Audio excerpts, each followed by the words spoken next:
मराठवाड़ा।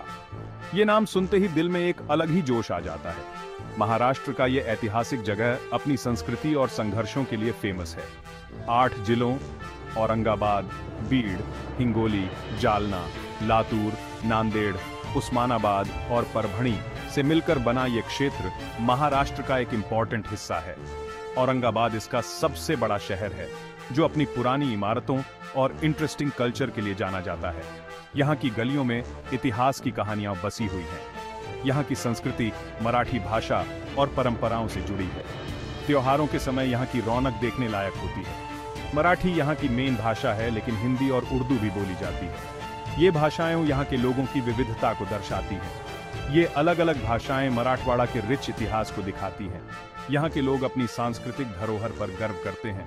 कई राजाओं और संस्कृतियों ने इस जगह पर अपनी छाप छोड़ी है। यहाँ के किले और महल इसकी गवाही देते हैं। मराठवाड़ा का इतिहास बहादुरी और बलिदान की कहानियों से भरा है। यहाँ के वीर योद्धाओं की गाथाएं आज भी सुनाई जाती हैं। यहाँ के लोगों ने हमेशा अपनी आज़ादी और अधिकारों के लिए लड़ाई लड़ी है। उनकी संघर्ष की कहानियां प्रेरणादायक हैं। यह क्षेत्र कभी मराठा साम्राज्य का गौरव था।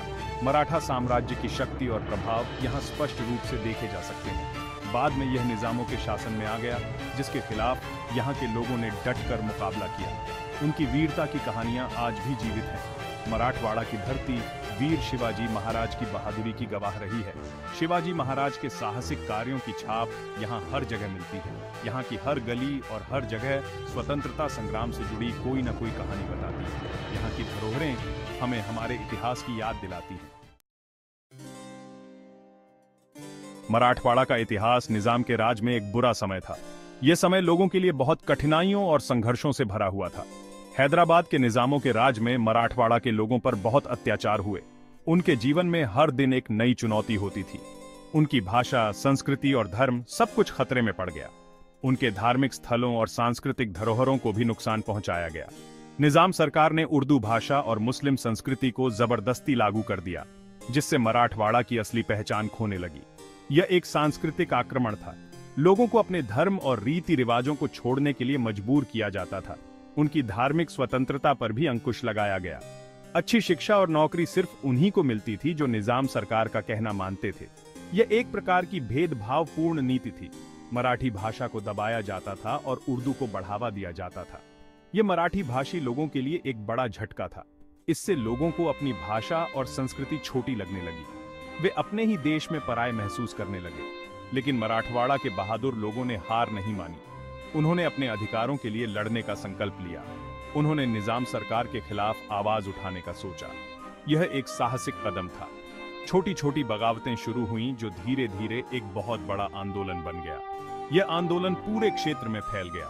यह आंदोलन था मराठवाड़ा मुक्ति संग्राम। इस संग्राम ने लोगों को एकजुट किया। इस संग्राम का नेतृत्व स्वतंत्रता सेनानियों, समाज सुधारकों और नेताओं ने किया, जिन्होंने मराठवाड़ा के लोगों को एक साथ लाया और उन्हें आजादी का नारा दिया। उन्होंने लोगों में नई उम्मीद जगाई। यह लड़ाई कई सालों तक चली और इसमें बहुत से लोग शहीद हो गए। उनकी कुर्बानियों को कभी भुलाया नहीं जा सकता। लेकिन मराठवाड़ा के लोगों ने कभी हिम्मत नहीं हारी। वे अपने लक्ष्य के प्रति दृढ़ रहे। उनका यह संघर्ष कामयाब हुआ और आखिरकार 17 सितंबर 1948 को मराठवाड़ा को निजाम के राज से आजादी मिल गई। यह एक ऐतिहासिक दिन था। यह दिन मराठवाड़ा के इतिहास में एक बहुत खुशी का दिन है। इस दिन को हर साल गर्व के साथ मनाया जाता है।